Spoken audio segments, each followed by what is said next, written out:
All right, everybody, come on in, come on in, come on in.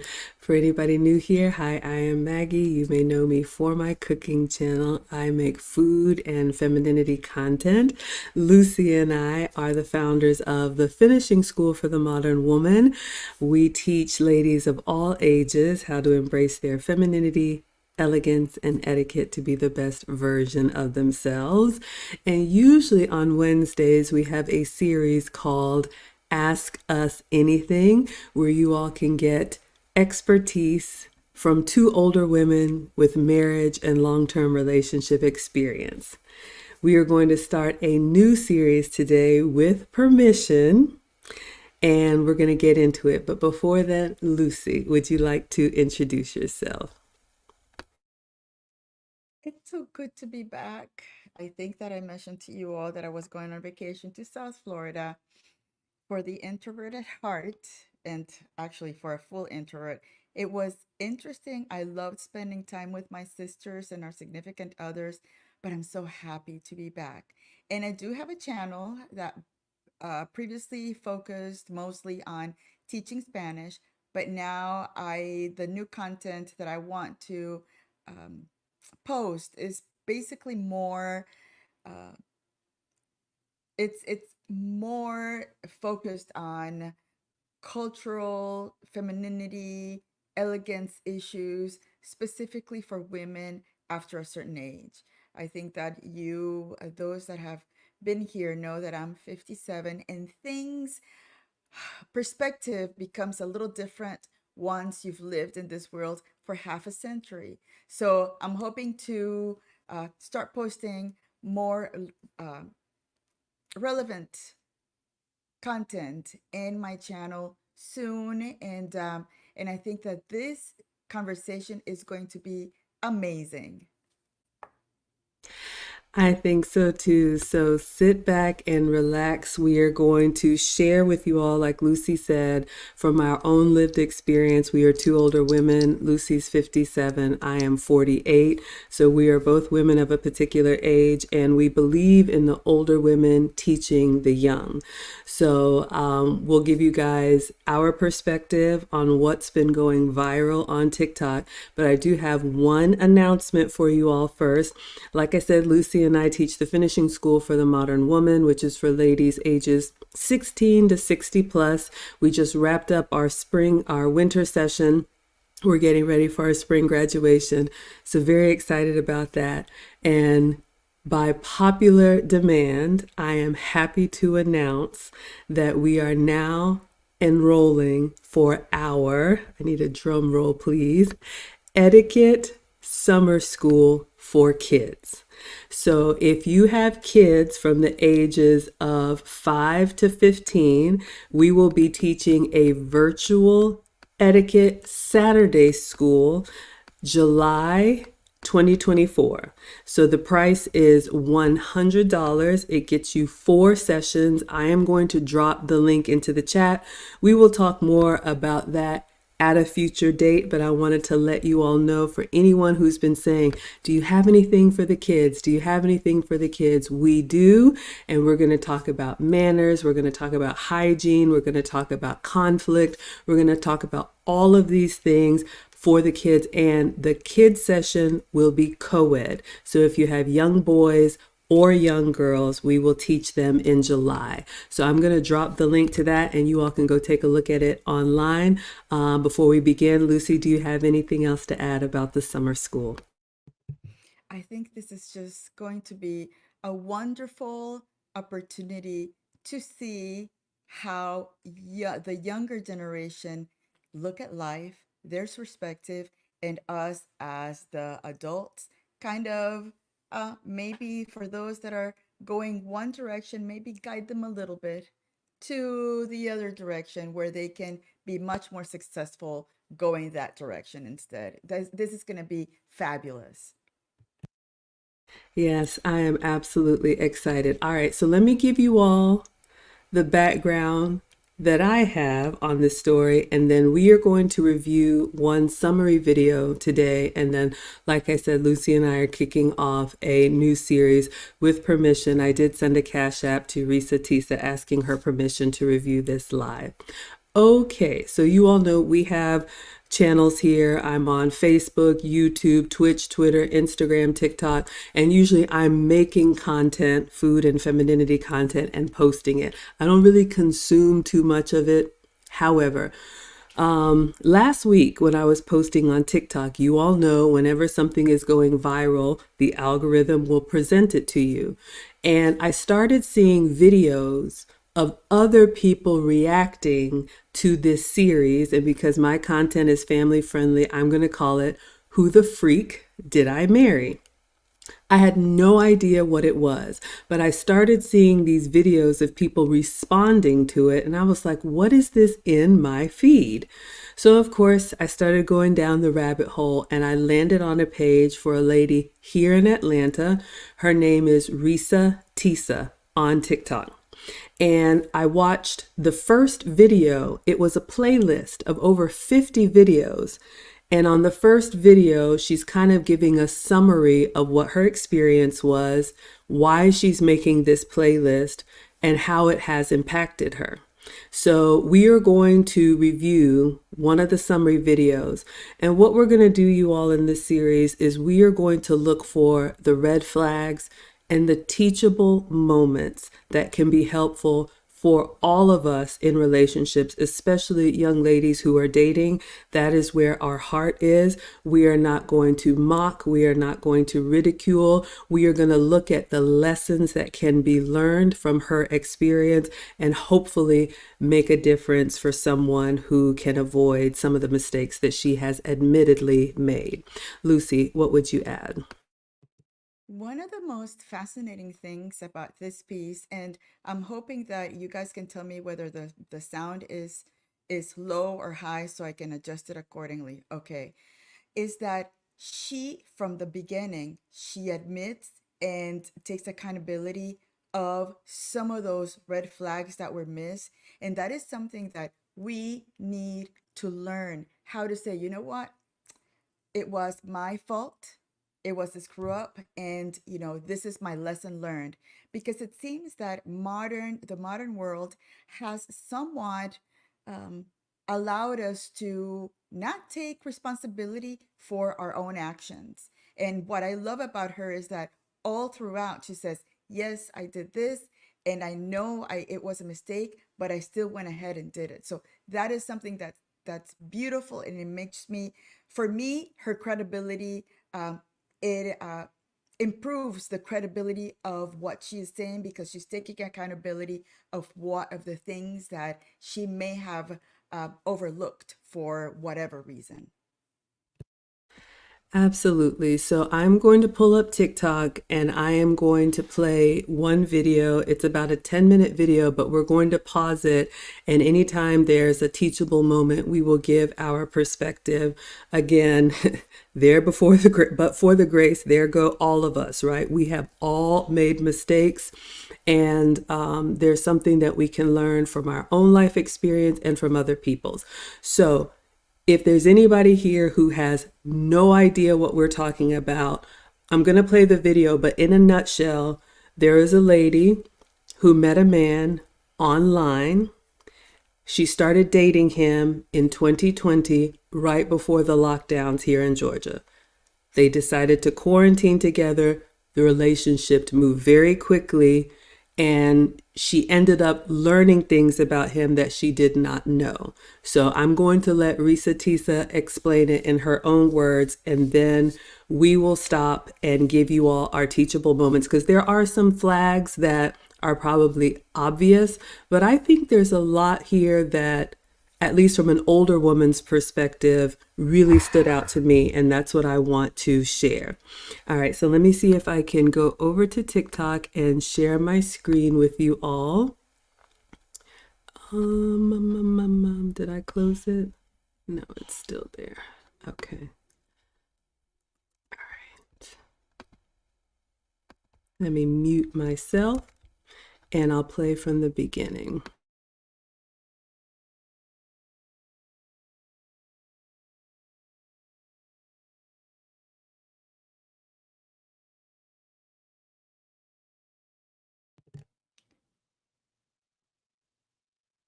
There's no sound. I'm not hearing a sound.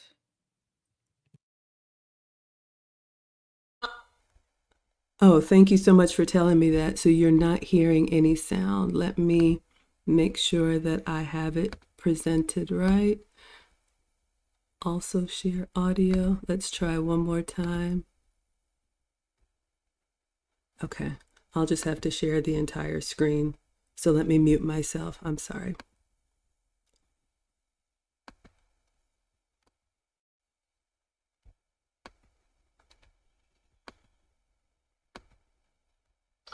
But I'm gonna try.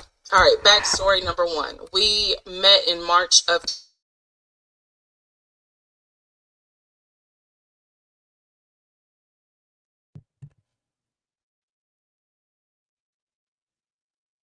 We started hearing it, it stopped, and now we now we see see the screen that the says go screen live with that streaming says March of software. 2020 until All about right, here I April, come.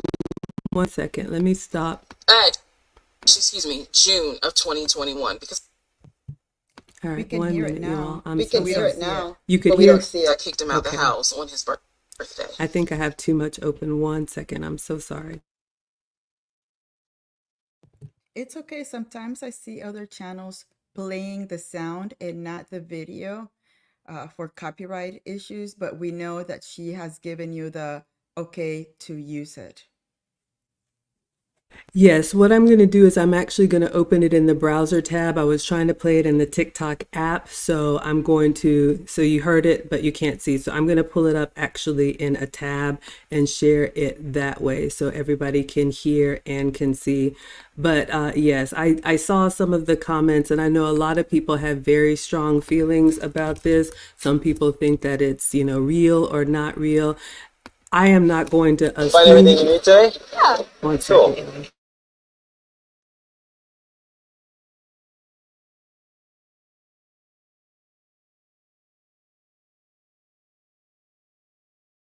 Okay, I was just saying I'm not going to assume wrong or not, real or not, but what can we learn from this? All right. Now let's see if I pull it up here and share the tab and share the audio and mute myself. And then Lucy, let me know. Okay, so things that my pathologically lying ex-husband lied about. Backstory. I'm gonna try to get as much of this as I can into this video, because I hate when people say follow for part two, but I'm gonna try. All right, backstory number one. We met in March of 2020. Georgia got shut down, locked down 2.5 weeks later. We got married January of 2021, and we were divorced August of 2021. So keep in mind that this story is spanning March of 2020 until about June of 2021, because I kicked him out the house on his birthday. So we met online, Facebook dating and Hinge. I will never do online dating again. Facebook dating and Hinge. Okay, so first, let me just make sure that you were able to hear and see. Okay, perfect. Sorry for the technical difficulties, everyone. So let's go ahead and unpack that. So hopefully you all were able to hear and see. The first thing that struck me is she said they met, I believe it was March of 2020, and we all know what happened in 2020. And the pandemic changed, I think, everybody's relationship. Some people it enhanced and brought them closer. Some relationships did not survive the pandemic. Also, I think that some people formed relationships during the pandemic that they probably would not have otherwise. And if you watch this entire series, and I have watched all 52 episodes, she has said on her own that she did not want to quarantine alone, meaning she intentionally cohabitated with this man that she had met online because she didn't want to be alone. So that was one of the first things that stood out to me. And ladies, I get it. We all want companionship, or most of us want companionship. We want a man, right? We believe in traditional gender roles here. But when you move forward in a relationship out of fear or desperation or anything other than positive intent, I think you set yourself up to be blindsided. And these are her words. She missed the United Nations of red flags. I would think that was one of the first red flags that stood out to me. What would you add to that, Lucy? I agree. I think that when you're working with a mindset of it's got to get done, I have to do it, you tend to put those pink colored glasses and try to see things in a more superficial way without seeing what is behind that shiny object that's in front of you. Absolutely. The next red flag that stood out to me, and you all don't throw stones at me, we are two older women. Lucy and I were both married in our 20s. And I understand because I do consults outside of YouTube. The online way to meet people is very common now. I understand and I accept that. However, I still believe that if you are going to date online, you should do that in addition to meeting people out and about. And I know it's difficult and I know, it's hard to just approach a stranger or be approached, but there's something that my man calls internet courage, and people can be whoever they want to be behind the computer screen. But when you meet someone in real life and they're actually going about their daily routine, you can see things, ladies, and you can pick up on things that someone could kind of gloss over in a picture or an image. But if the dots aren't connecting, it's really important to pump the brakes and observe. Ladies, we are vetted for marriage or long term. Likewise, we should be vetting. And, excuse me, part of your community, part of your network should help you kind of see who this person is. What do you know about him? What is the reputation? Likewise, men do the same thing about us. So I think if you exclusively date online, you can open yourself up to miss some things because you haven't seen that person in their day-to-day routine. What would you say, Lucy? I agree. The online dating, to me at this point, if you want to do something serious, I think that you should focus on meeting people person, one on one, person to person. The online dating has become now a business, and I don't think the initial vetting that used to be done a long time ago, let's say 10 years ago, is no longer there because right now they're looking at production and how many people can join without giving it the importance that it is. So I think it's up to us, ladies, if you're planning on wanting to meet someone, I think that you should focus more on the one on one, on going out, doing things, looking at people in the eye, smiling more, doing that social thing that unfortunately we missed it during the pandemic. It's you have to relearn those habits, how to flirt, how to look at someone, how to talk to someone, because this is what happens when you're doing an online thing. It's like you're doing artificial intelligence dating. You don't see everything that a person could give you um, on online and on paper. You have to be able to see them in person and speak to them and see whether you see those little nature has built us to be able to see things on a person that are good and that kind of give us a weird thing in our stomach. So I think another thing is that online dating, I would say maybe just not even try it because now your name is out there. It's going around. If you have a certain look, it's going to be shared everywhere else. I would think that if you're thinking about seriously meeting someone for marriage, just do the person to person thing. Forget about online. I could not have said it better. And then the last thing that stood out to me, and then we'll continue on with the video. And thank you all. I see all of your comments in the chat. This happened in 2020. It is currently 2024. And if you watch the whole episode, and now, of course, I'm following ReesaTeesa on her socials, she has said that you saw in that last clip, she will never date online again. She has also said that she has not dated since. If you saw the timeline, they met, moved in, married, and divorced within the course of a year. Those are all very stressful events, and that doesn't happen in the real world. If you met someone today, the soonest that I would be comfortable saying we're getting married is 2 years, a year of dating and then another year of planning and meeting families and all of that. So she went through a lot out of her own mouth. She has said she now has PTSD and it's going to be very hard for her to trust again. So ladies, that's another teachable moment. When you allow yourself to have traumatic experience after traumatic experience after traumatic experience, it damages you. And then you are not as good of a candidate for the next potential mate if you had your eyes open, if you were looking with discernment. I'm not talking about researching somebody and going all the way down their past. I'm talking about not putting so much pressure that you're racing towards the finish line and you allow yourself to observe with a discerning eye. So I'm actually very sad that now she's scarred because this happened to her. And we've all been through heartache. We've all had relationships end.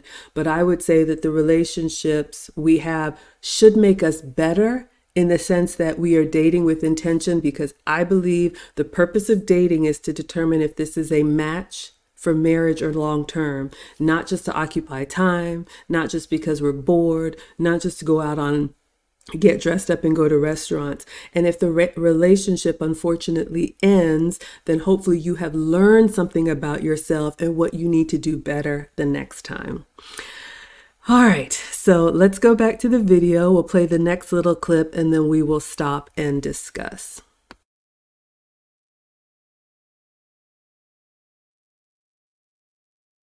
I will never do online dating again.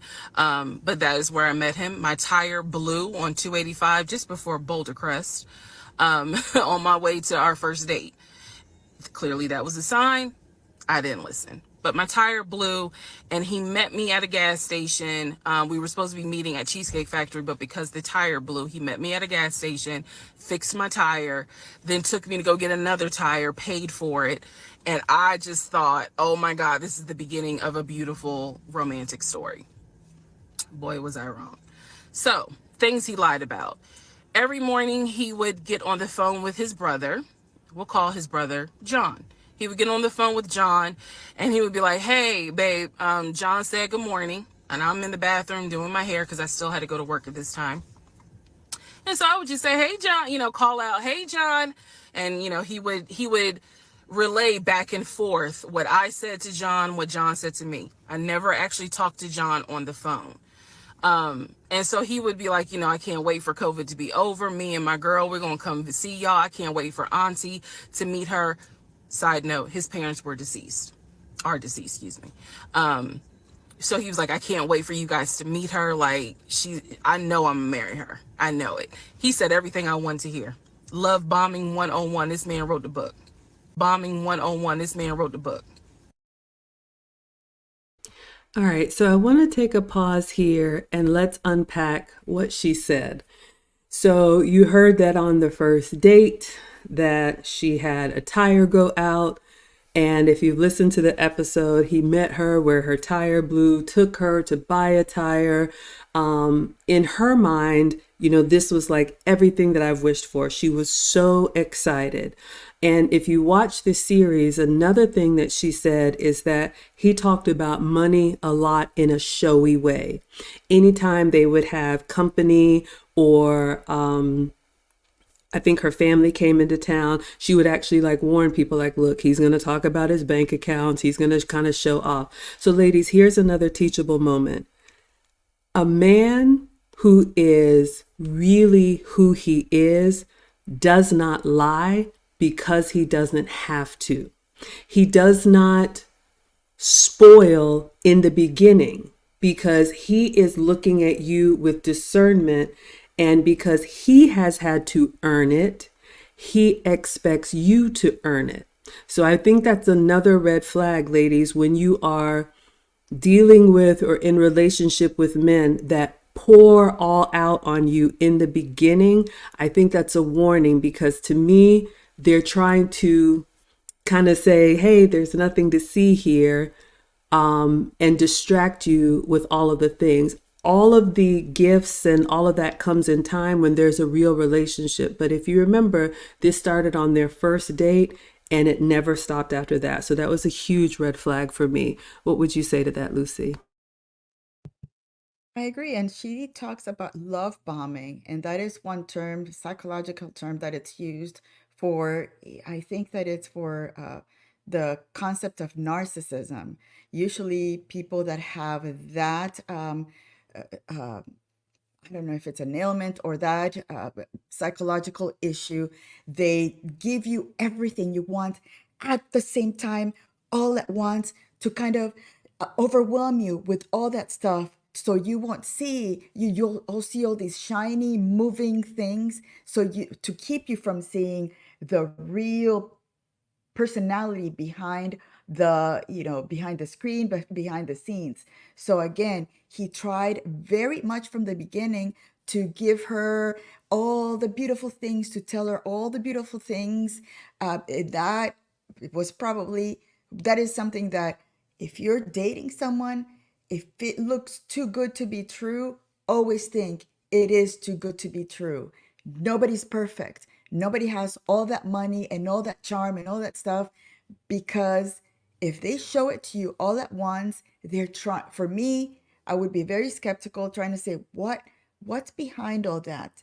And that's where, when you start dating, you do have to come in with a skeptical eye. Not everything that the man says is what it is. You have to do your own research. You have to use your family members, your brothers, your uncles, your dads, to say, bring him over. Let's have a discussion with them. That's where your families and friends can come in to try to take those pink color glasses and say, well, he said something or he did something that wasn't really this. You may want to just look into that. So many good points there. And so, yes, ladies, and we all love things, as women, we are the ones who receive and we show gratitude, and all of that is great. But just know this: when a man spends a lot of money in the beginning and doesn't require anything from you, I would say be skeptical, because oftentimes that means he doesn't plan to have you around for a long time. Men who are thinking for the long term, men who are vetting for the long term, are going to require something of you. They're looking for a wife to actually add value and be in a certain role in their life. And so they're not just going to give without you showing that this is who you are consistently. The other red flag, Lucy talked about having the family help you vet. And as older women, I feel we've gone a long way from that.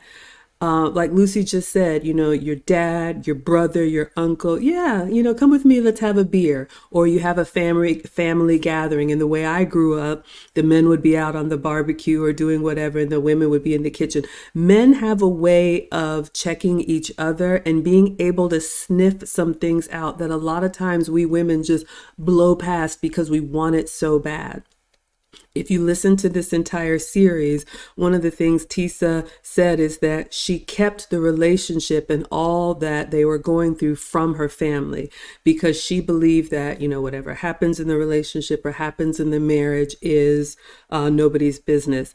And I understand to a point, but ladies, relationships are work, but they're not supposed to be so difficult that you feel in fear, that you feel like we all have that intuition, that sixth sense, that spirit, whatever you believe in. Trust that. If something feels wrong or seems wrong, you need to tell somebody. And if you can't tell your family, a therapist or somebody, so you don't put yourself in a position where you allow something to continue that you could have nipped in the bud. So we will go to the next part of the video. But yes, another reason why you want to try and meet in person is because you can use your family and your network to kind of say, hey, what do we know about this person? All right, so let us continue.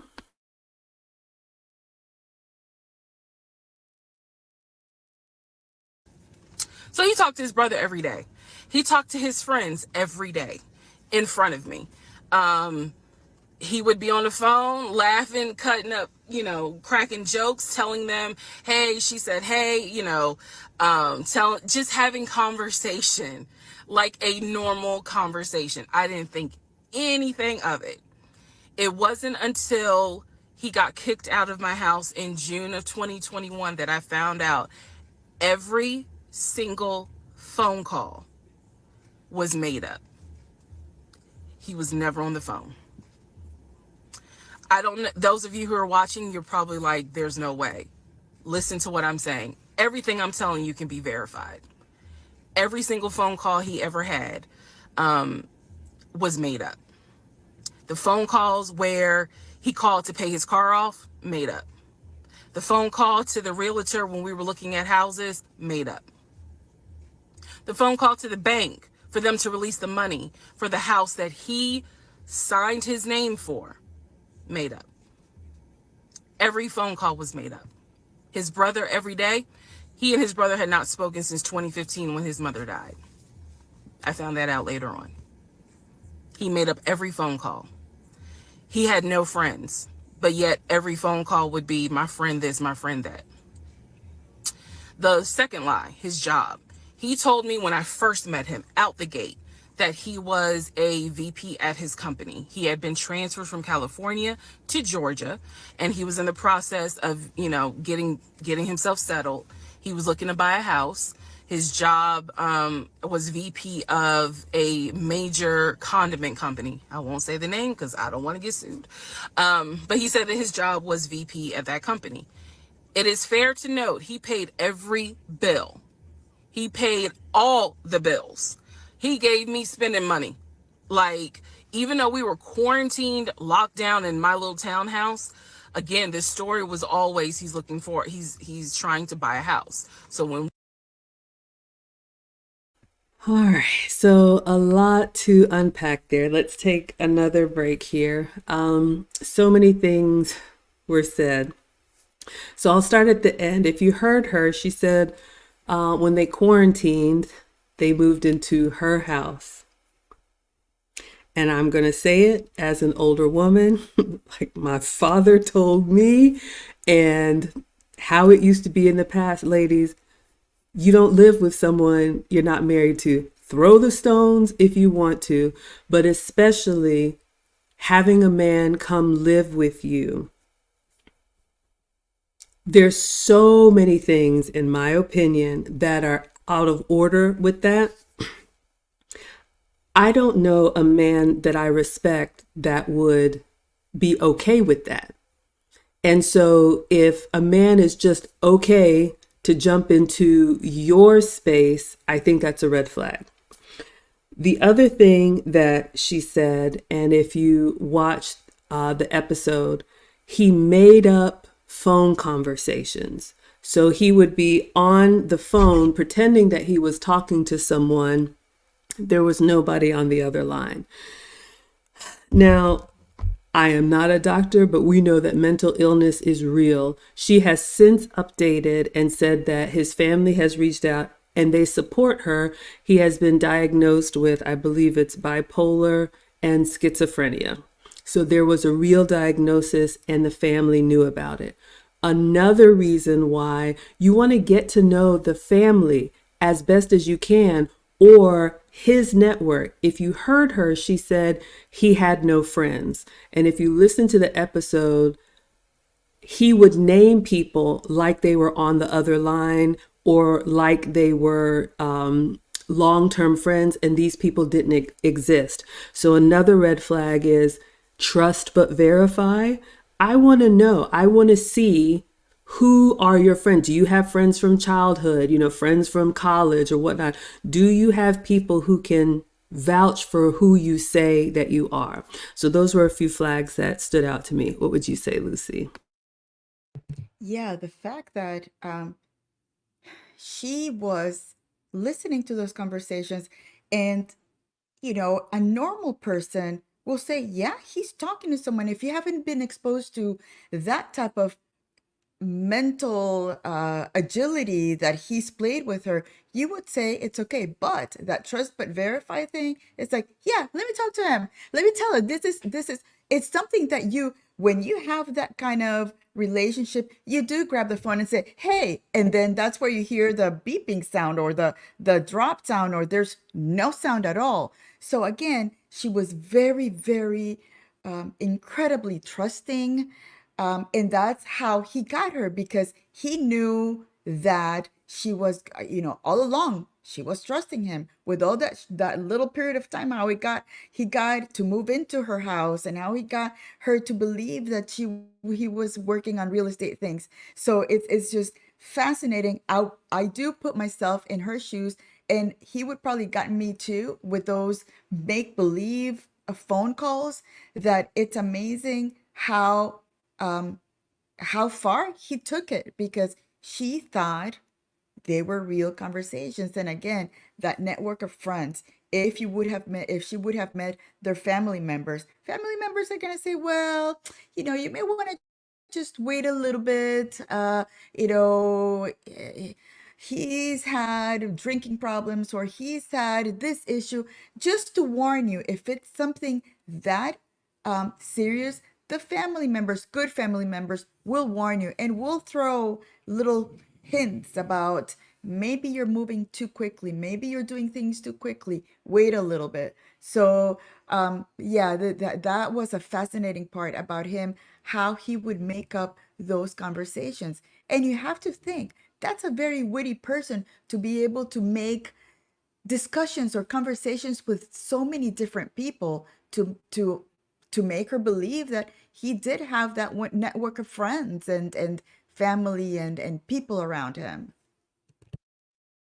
Absolutely. And it goes back to that trust but verify. And you're right. My former mother-in-law, God rest her soul, she told me some things, and I always put my hand up and put myself on the hot seat. You couldn't tell me anything. I'm a reformed modern woman, but I know what it feels like when we want what we want. But as an older woman, it's my duty, I believe, to say this is what I've done right, as well as this is what I did wrong. The other thing that stood out to me, when she met him, he was in a small studio apartment. Nothing wrong with that. And he was driving a small, reliable American car, whatever it was. Nothing wrong with that.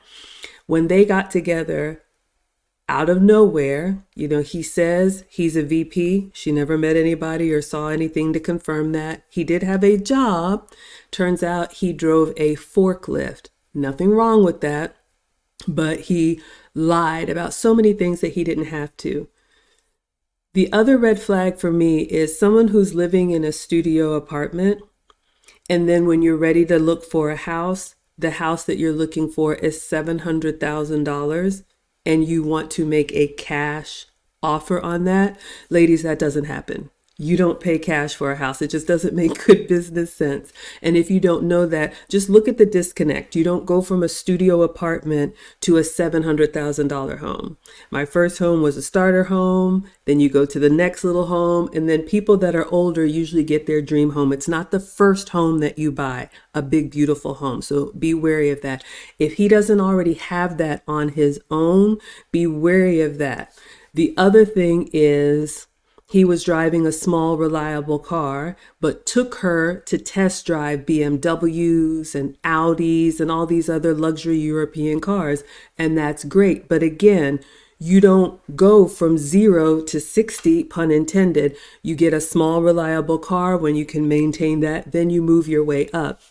So that was another red flag for me. And she even said, if you watch this series, she had that feeling. She had that kind of feeling like something's not really right, but she wanted it so bad. She has admittedly said, I just said, no, he's paying bills. So, I don't have to pay anything. So it can't be, he can't be lying because he's able to do this. And again, mental illness is real, and the amount of effort that he put into crafting this persona that was not him, to me, it's terrifying.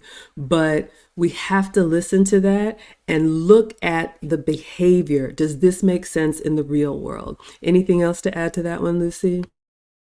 I agree. It's kind of like, life is a puzzle. You start putting the pieces together. If the pieces start not aligning, there's something that to be questioned. There's a book I've mentioned before. It's called The Gift of Fear, and it talks about how we are built to have that sixth sense, that feeling in the gut, that really there's a reason why we have it. Back when the ages, and we have a T-Rex coming over and but wanting to, we knew that that feeling was something that wasn't right. We still have it for a reason. And she does talk about that feeling in her stomach, but she still went along. Once you start feeling that feeling in your stomach over and over and over again, that is where you put the brakes on and say, wait a minute, let me do some research and start looking, and have my dad talk to this guy, or have my uncle, my brother, take him out fishing or do something to see if they catch the same thing I do. Absolutely. All right, so let us continue to the next little bit. We got together, it was, we need to buy a house together. Like, this is forever. We're going to have a family. Let's go ahead and find a house. So the lie was is that he was a VP at his company. And he maintained that lie every day. Truth is, he was a temp. He called me from work all the time. I may have to make a different video to explain how he was able to lie with the work stuff. So he would call me and he would pretend to reprimand employees who couldn't see that he had a Bluetooth thing in his ear. He would pretend to reprimand them in front of me. He would pretend to take phone calls from the company president who needed his help on something.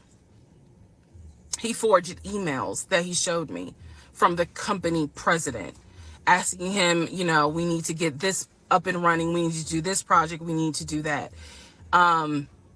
It is scary how brilliant he was and how much energy he put into the lie. But he was a temp. He was a temp forklift driver. There's nothing wrong with a forklift driver. But he was pretending to be a VP. Third lie, housing. He told me he was looking to buy a house. We got together and we started looking at houses.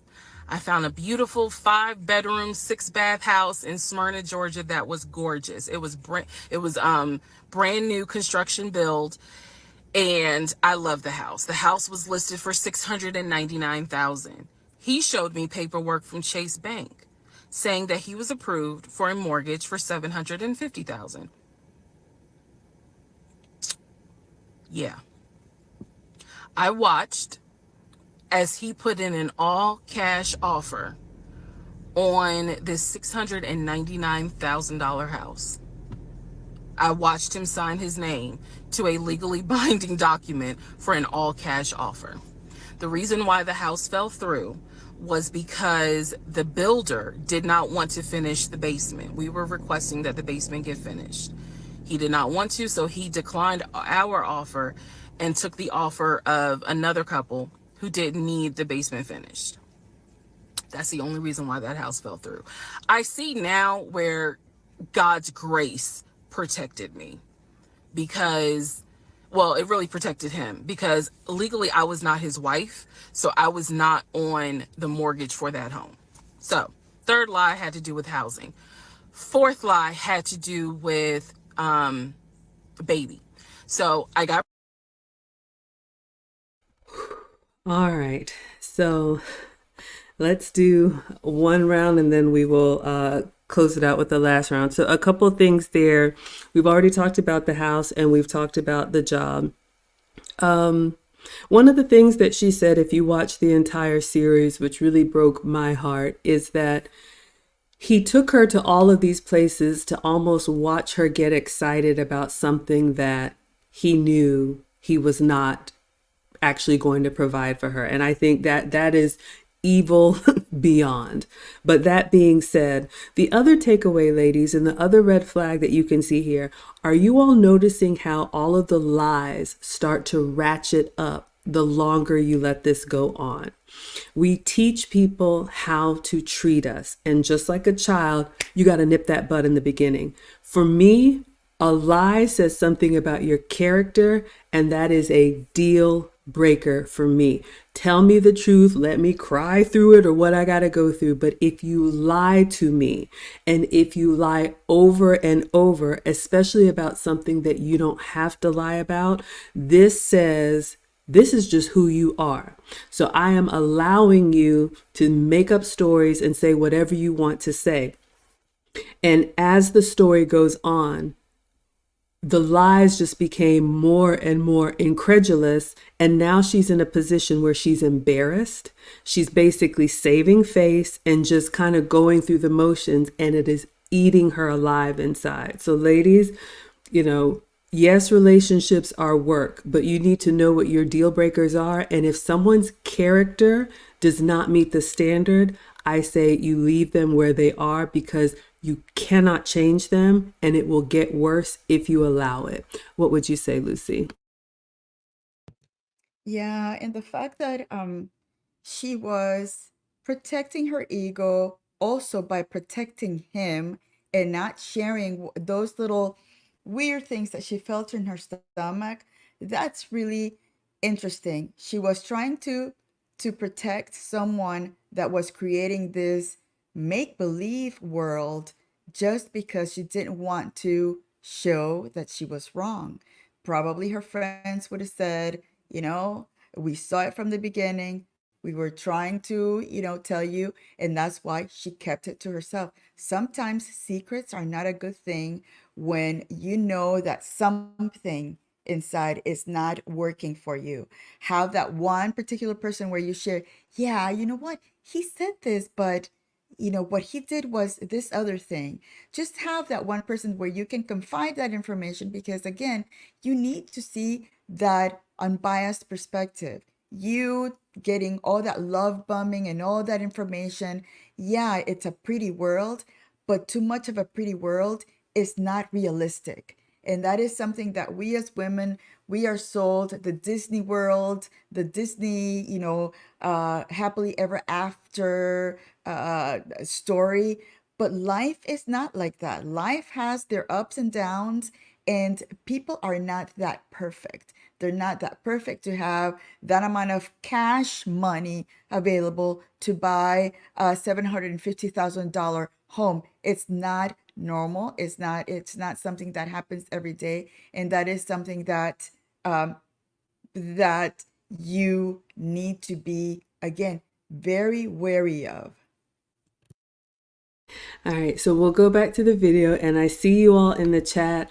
Some of you all feel very strongly that this is not true. Again, I am not going to debate whether it is or is not true. We're going to take it on face value, and my goal is to see what we can learn from this. I have no reason not to doubt her. And again, I reached out to ReesaTeesa to ask her if we could do this series. So let us continue. Thank you all for your feedback.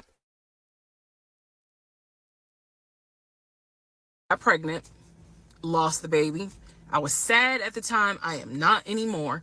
But lost the baby, had to have a D&C. When I was in the hospital, the doctor called him to let him know she'll be discharged, because again, this is COVID, so you could not go in the hospital at the time when I had the surgery.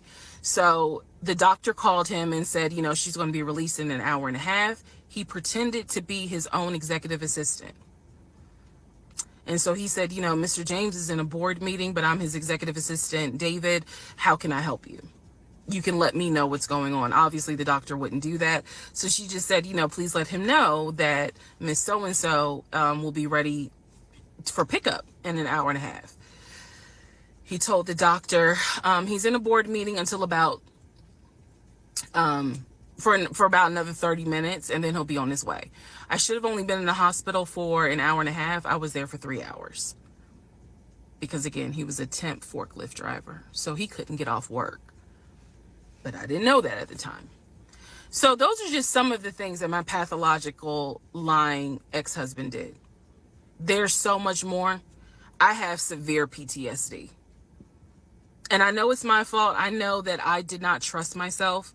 I did not pay attention to the United Nations of red flags. I did not pray. And I am paying the consequences for that. So there's nothing anyone can say to me, girl, you was dumb. I was desperate. I wanted to be married. I wanted a family. And I thought it was my turn. And instead, I got pulled into something my brain could not even comprehend. And guess what, guys? What I just told you, it's only 5% of the story. So yeah, let me know if anybody knows somebody at Lifetime. And also, if any of you got any sort of gift cards for Stella Rosa Black, I'll take those as well. That's my story. All right, so that is the end of the video. I want to do another recap on this last part on red flags and things we can learn. And I'd love to know what you all think in the chat. If you would like Lucy and I to take this episode by episode, it is a full telenovela, but we will, if you all think it would be helpful, to break it down and someone said something about Reaction Wednesdays, and share from our older woman's perspective what other red flags are there. So I am glad, I'm so sad that this happened to her, but I am glad that she is taking accountability for it. And she said that she missed a lot of red flags. Her own words, she said she was desperate. And I think that is the biggest thing, when Lucy and I talk to as older women telling the young, if you want relationship, if it is a priority for you, make it a priority while you have your youth, your beauty, and all of that leverage.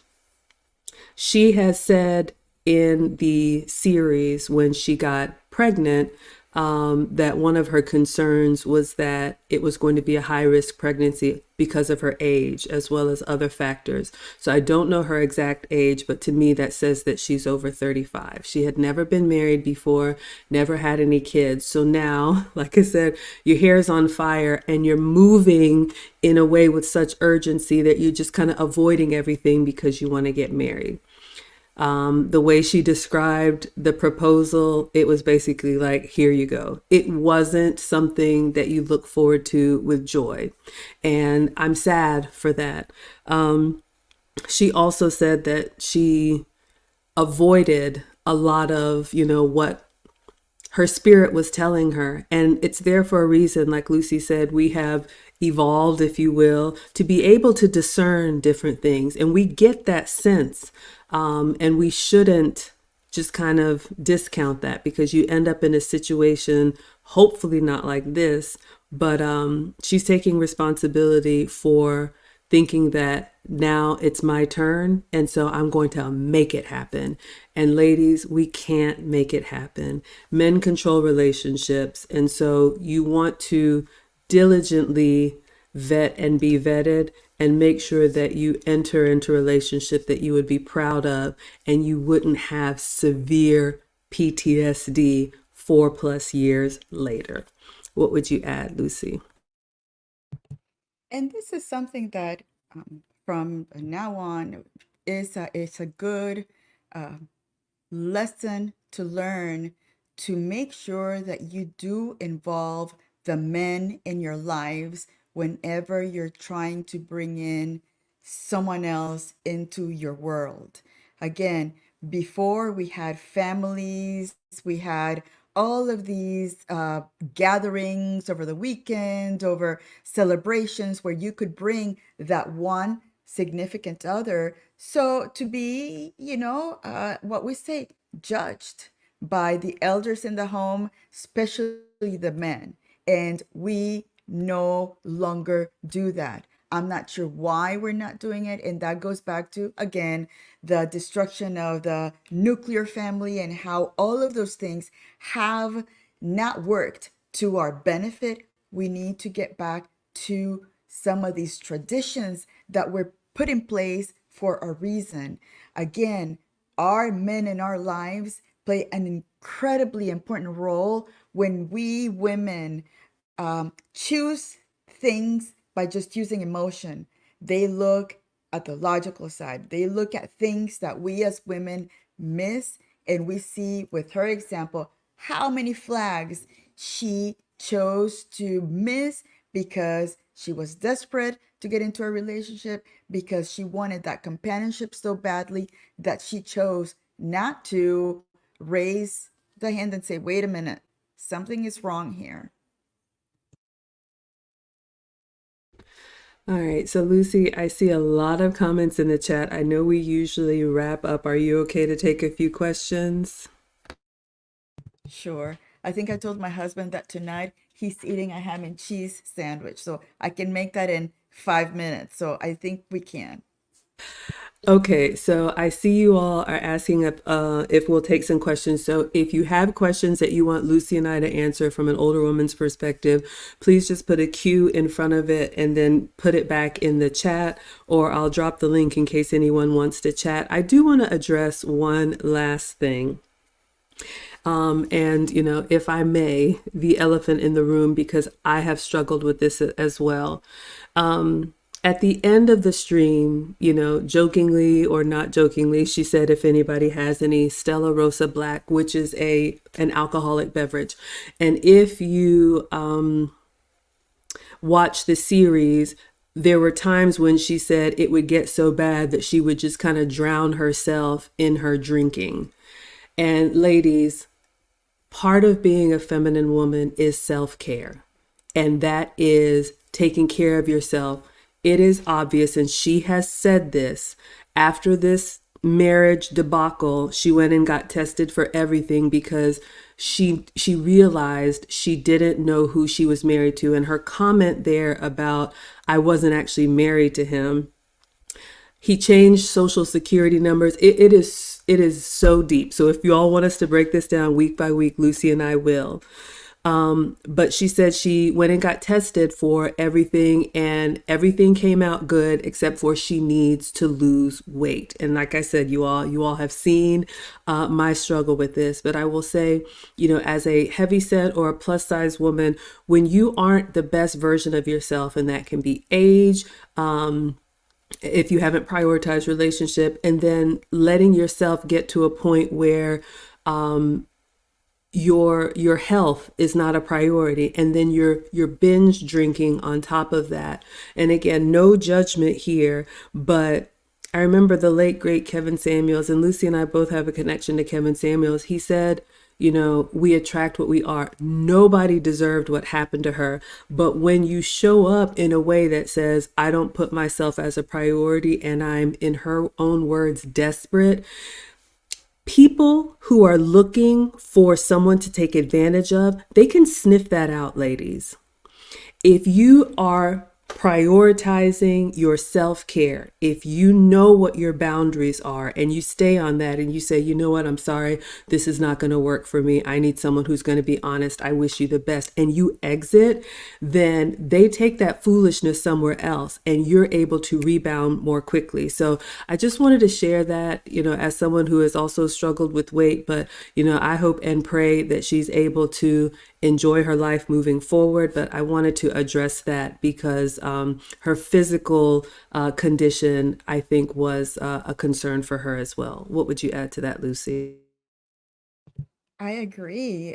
He probably saw that as a weakness, and he knew that he could get away with some of that stuff because she wasn't feeling her best self. I bet you that if she lost and she got to the weight that she thought she looked wonderful, she would not take any nonsense from the beginning. So I think, again, there are people that are looking for those opportunities to pounce on the weakness, and and he found it with her, unfortunately. All right, so let's take a few questions. I see this question from Next Level, serious question. What woman sits on the phone while the man is at work all day taking work calls? She says, I was desperate. I'm not sure if I'm following the question, but she said that he pretended to be on the phone. I, like Lucy, to me, like if someone's on the phone, you can kind of hear something, or kind of say, "Hey, so and so," and "I'll put me on speakerphone," or you know, I'm not defending anything, but this relationship met, moved in, married, divorced, well, married, kicked out, and divorced all within the course of a year. So it moved lightning fast. And so, she just either didn't see or didn't want to see a lot of things. And, hindsight is 2020. And she's sharing that hopefully we can all learn from it. What would you add to that, Lucy? And I agree. And the reason some people work in that lightning fast concept is because they want to get as much of you, whether it's financial, emotional. Um, they want to get as much in such short period because they know their time is limited. They know that eventually you will find them out, and that's why they have to do things so quickly so they can, pull the wool over your head, and then you, a year from now, you're saying, what happened? And they do it, it's an MO that they do it on purpose. They know what they're doing, and we're seeing the consequences of somebody that takes on a relationship from beginning to end so quickly.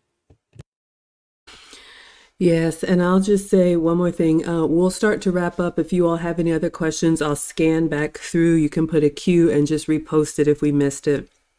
I did want to talk about the pregnancy. You all have heard Lucy and I talk about waiting until you are married before you have children. There is so much talk about, unwed mothers, and, as a divorced mom of two boys, you want the intact family, believe me. But you all have seen her story. She met a man in March online, and I think she said within 2 weeks of meeting him, the shutdown in Georgia because of the pandemic, and because she didn't want to quarantine alone, she moved him into her house. We're all adults here. You know what happened. She found herself pregnant. Fortunately or unfortunately, the pregnancy did not survive. But if you listen to the series, when she found out she was pregnant, it really bothered her because that's not what she wanted. She's a woman of faith, and she said that she knew it was wrong to be pregnant and unwed. So what did that do? It sped up her desire to get married even more quickly, because now you're in a situation where you shouldn't have done this. And so there were already red flags before, but because you've put yourself in this position, now you're pressuring even more that we need to get married. And there's nothing wrong with having, a justice of the peace marriage. But if you listen to the entire series, if you all want us to break it down, he basically was like, all right, fine. And they went and got married. And I think she said, came home from the courthouse and got ready to go to work either the same day or the next day. And, those of us who are girls who think about, the wedding that we have, not that it has to be something extravagant, but you can tell that the circumstances around it, it just went from bad to worse. So again, ladies, another red flag there. Do things in order when it comes to marriage and children. What would you add to that, Lucy? I agree. And Next Level has another question. he I don't know if it's a he or she. They ask, what does he have to gain from this? Um, for me, nothing. But from the relationship, I think that he was planning on gaining financial. Maybe he has no credit score. If she had a good credit score, they could join forces and get, the house. She already had a house, a little, I don't know, a smaller house. So again, there is gain from him getting into that situation. Now, there's no gain after the fact because the one who's gaining is her. Because now I think she's going to onto TMZ even.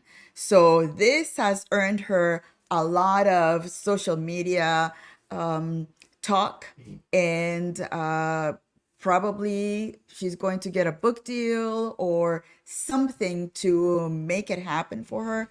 So again, that's a very good question. He didn't gain anything from the aftermath, but if this is a true story, he was earning a lot during that relationship, especially financially.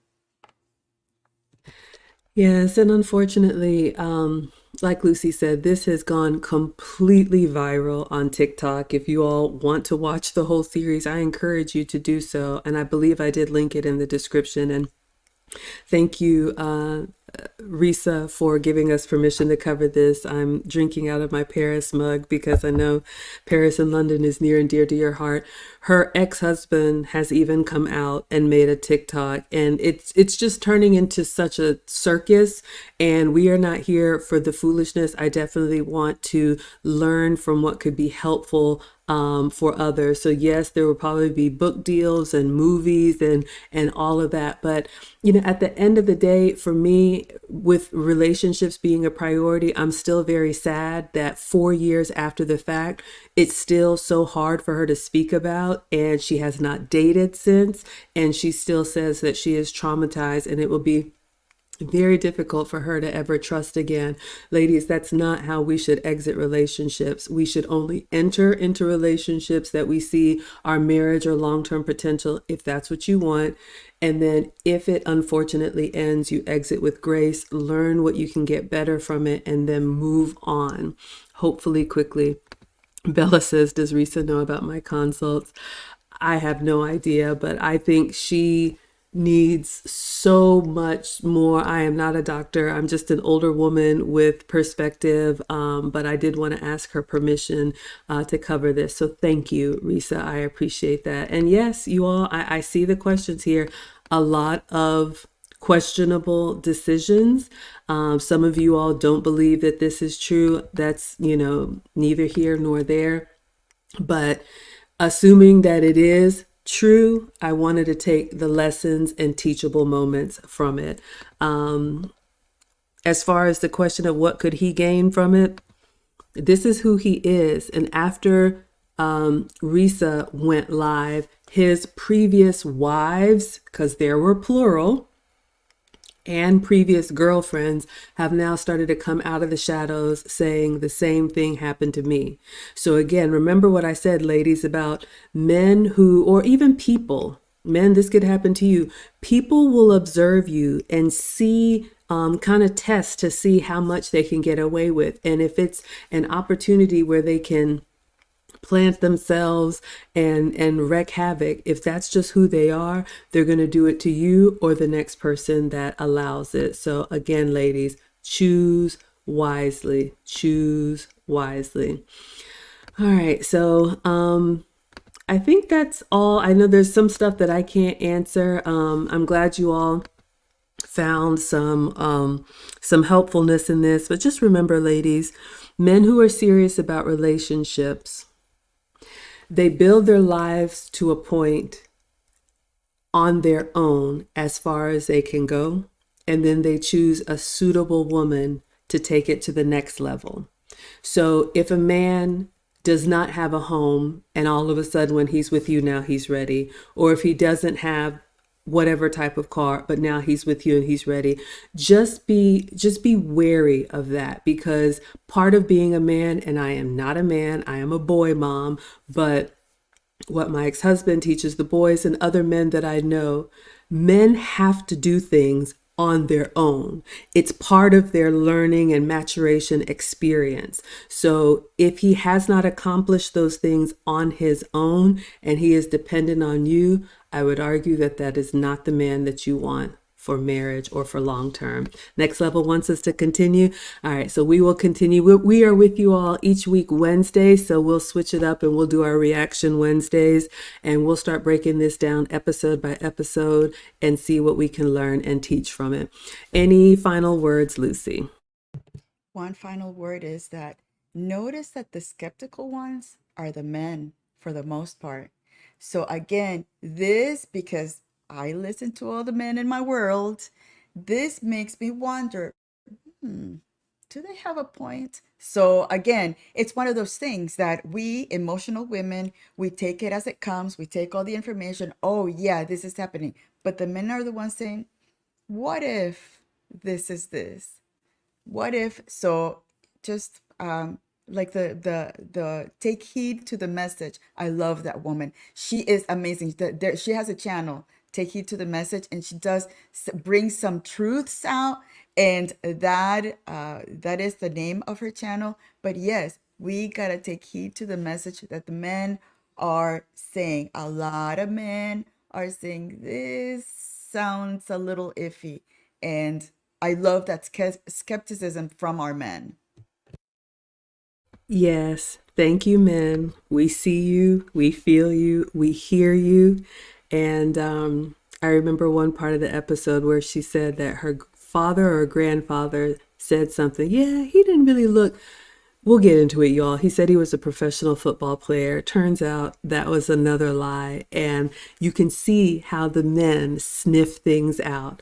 Men know the ones in their circle that are about business, and they know the ones in the circle that are not adding value. And an important part of a man, Kevin Samuels talked about it, is that wolf pack. And part of it is for them to challenge each other and sniff out the weak ones and push them out so that the pack can get stronger. So we'll break this down. We will do this series for you all. Again, the Etiquette Summer School for Kids is now open for enrollment. I put the link in the description. I'll drop it one more time. If you all have children from the age of 5 to 15, we would love to teach them Saturday school in July. All right, so you all are still going in the chat, but we're going to go ahead and wrap this up. We will see you all next week as we continue our series. Thank you all so much for watching. Until next time. Adios.